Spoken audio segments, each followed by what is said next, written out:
Hace unos días les informábamos de los datos del nuevo informe PISA, ese que mide la calidad de la educación en los países desarrollados, y les decíamos uno de los grandes problemas que tiene España es su educación obligatoria, que no concede las competencias básicas para enfrentarse a la vida adulta. De manera que podríamos hablar de que España está enfrentándose a un fracaso escolar, entendido de forma general. España duplica la tasa de repetición escolar de la OCDE. De hecho, el 22% de los estudiantes de 15 años ha repetido curso al menos una vez. Es cierto que hay comunidades que sí presentan unos datos más que aceptables. Castilla y León, por ejemplo, Asturias, Aragón, Cantabria. Madrid ha mejorado bastante, es la comunidad que ha conseguido una mayor mejoría en un informe PISA que en realidad... en el que en realidad han caído prácticamente todos los países. Luego, en el polo opuesto, tendríamos a Cataluña, Murcia, Ceuta y Melilla, que han visto deteriorada la calidad de su educación en estos años recientes.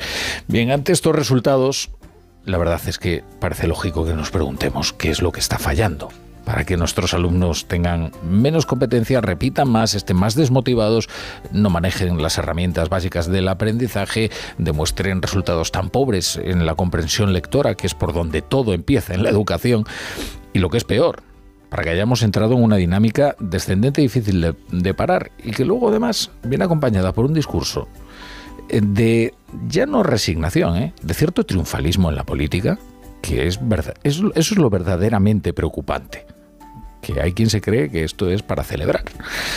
María Jesús Alabarreyes, nuestra psicóloga de cabecera. ¿Qué tal, María Jesús? ¿Cómo estás? Pues muy buenas tardes, muy bien, y preocupada por la cantidad de cosas que deberíamos de decir, ¿no?, sobre este tema. Sí, no, el otro día nos ocupábamos con una cierta sensación de alarma, porque oiga, hay algo más importante que la educación. En fin, para el futuro y el presente de un país. Oye, María Jesús, ¿cuándo podemos hablar con propiedad de fracaso escolar? Fíjate, las capacidades y las actitudes que el alumno muestra son variables que influyen en la profundidad del aprendizaje. Y cuando existe un desajuste continuado entre la propuesta de enseñanza y el proceso de aprendizaje del alumno, entonces hablamos de fracaso en el aprendizaje. Pero cuando este es frecuente o habitual, cuando trae consigo unas calificaciones negativas, que son el reflejo de la no superación de objetivos y de los contenidos, cuando se prolonga en el tiempo y el alumno abandona o no termina con éxito la educación obligatoria, entonces hablamos de fracaso escolar. Es un problema complejo que ocupa a muchos y muy diversos organismos e instituciones, que las diferentes causas que interactúan provienen del contexto social y familiar, del funcionamiento del sistema educativo, de la administración, de los proyectos educativos de los centros escolares, del trabajo de cada profesor, de la disposición de cada alumno, en fin. Tema interesante pero complejo. Claro, entonces estamos hablando de un fracaso individual, pero también de un fracaso colectivo, ¿no? Porque son muchos actores los que intervienen en la educación de una persona. Sin duda, fíjate, la referencia al fracaso escolar se debe hacer desde dos perspectivas diferentes. Es decir, una la individual, que hace referencia al alumno, y la otra la colectiva, que hace referencia a la comunidad escolar, ya sea un centro, una comunidad autónoma o en este caso España, ¿no? Y por ello son dos grandes consecuencias las que se desprenden del fracaso escolar que hemos visto. El fracaso de las instituciones escolares o las que las representan, sus planes de estudio, con lo que conllevan en cuanto a inversiones, posicionamiento comparativo, proyectos de futuro, y el fracaso del alumno, que implica su formación, su familia, su futuro y también hasta su valía personal, ¿no? A nivel individual las dificultades pueden ser de aprendizaje, emocionales, de malos hábitos, y es muy importante detectarlas al principio, y a nivel colectivo las familias, las escuelas y la administración se responsabilizarán del problema desarrollando pues distintas acciones, ¿no?, que vayan pensadas y encaminadas a apoyar, a dotar de los recursos adecuados para la prevención y solución de esta gran problemática. Luego, no toda innovación supone un progreso, ¿no? Estoy hablando de algunos experimentos pedagógicos que no han demostrado desde luego su eficacia, a pesar de que se vendían con gran pompa, ¿no? Y luego está lo de las pantallas, ¿no? Esta proliferación de las pantallas. ¿Tiene algo que ver el boom tecnológico, ¿no?, con los bajos resultados académicos? ¿Esto afecta a la atención? Quizás habría que ir hacia una forma más tradicional de educar, a pesar de que esta palabra casi parece proscrita, ¿no?, de nuestro vocabulario. Pues tienes razón, esta palabra parece proscrita, pero sin embargo cada vez vemos que estamos cometiendo principales errores que antes no se hacían precisamente por este boom de las nuevas tecnologías, ¿no? Es decir, la mayoría de los expertos tenemos muy claro que el mal uso que se está haciendo de estas nuevas tecnologías está condicionando negativamente el aprendizaje y los hábitos de los alumnos, ¿no? Hay dispositivos electrónicos que, lejos de ayudarles en el proceso de aprendizaje, interfieren en áreas tan claves como su capacidad de atención, concentración, razonamiento lógico, capacidad de análisis, de reflexión, incluso de razonamiento abstracto.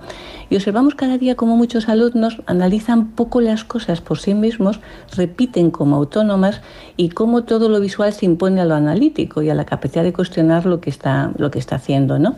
Fíjate que los niveles de lectura comprensiva han bajado de forma tan alarmante que por sí mismos son la causa de gran parte de ese fracaso. Y recordemos que la lectura es la llave del conocimiento y en gran medida es la base del éxito del fracaso escolar, ¿no? No hay una explicación única para que no se consigan unos resultados académicos adecuados, pero sí hay un hecho muy determinante, Rafa. La etapa de 0 a 6 años es crucial y la etapa de 0 a 6 años no se está trabajando como debería hacerse en nuestro país. Es decir, si se trabajan bien, de verdad que no tendríamos ese fracaso. A los 6 años el 80% del acervo intelectual de un niño ya se ha desarrollado y se han formado los principales constructos de la personalidad.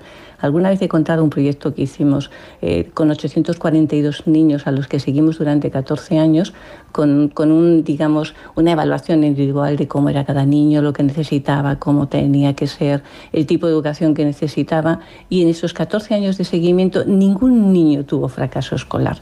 Pero si tú quieres trabajar correctamente en la lectura, pues el niño tiene que tener una buena organización espacial, una buena lateralidad, un buen lenguaje en el sentido de articulación, memoria auditiva, memoria visual, organización temporal, un buen esquema corporal, diferencial izquierda-derecha. Y esto ahora mismo no se está haciendo. Se están haciendo planes de estudio, planes de lectura que olvidan lo esencial, que olvidan que estos son hábitos que tiene que automatizar el niño, que hay que además dejarle que alcance la madurez necesaria. Y los cimientos de la lectoescritura y la lógico-matemática, bueno, pues los tienes que trabajar de acuerdo a lo que es, de alguna manera, las habilidades y las competencias de cada niño, pero en estas edades. Es decir, después en la secundaria viene el fracaso. El fracaso aparece después. La causa, sin ningún tipo de lugar a duda, está de 0 a 6 años. Hay la labor de las instituciones, los padres y los abuelos.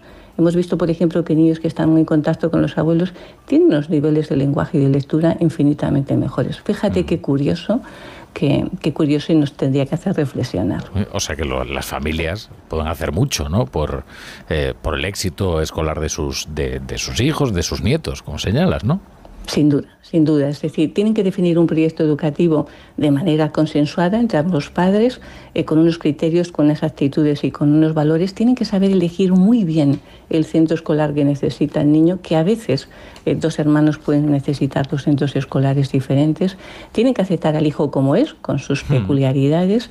Y desde luego, desde los primeros años deben de apoyar diariamente al niño y estar en permanente contacto con sus tutores. En cuanto perciban que algo va mal, inmediatamente lo tienen que poner en conocimiento. María Jesús, tenemos 30 segundos para una reflexión final. 30 segundos, cielo santo. Pues, a ver, yo lo que te diría es que en la educación de hoy están fallando principios muy básicos, que eso nos tiene que llevar a pensar que el fracaso escolar no es más que una consecuencia final, es decir, de una serie de factores que actúan de forma negativa y que se entrelazan, y cuando ese fracaso es colectivo, tendríamos que plantearnos en qué está fallando la sociedad. Y en este sentido, por favor, no actuemos en contra de lo que la psicología educativa nos señala. El factor diferenciador de la educación, termino con un proverbio taoísta que decía: por naturaleza nos aproximamos mucho unos a otros, por educación nos distanciamos mucho unos de otros. Pues me alegro de que hayas traído este tema hoy a la brújula, porque de verdad creo que a veces nos ocupamos de lo que creemos que es urgente y posponemos lo importante, sí, o aquello que no da resultados de forma inmediata, ¿no? Y quizás no deberíamos dejar de hablar de la educación, que es lo verdaderamente importante. Gracias, querida María Jesús. Un abrazo muy grande y que lo hagamos muy bien con la educación de los niños, porque el futuro de ellos y el nuestro depende de cómo lo hagamos.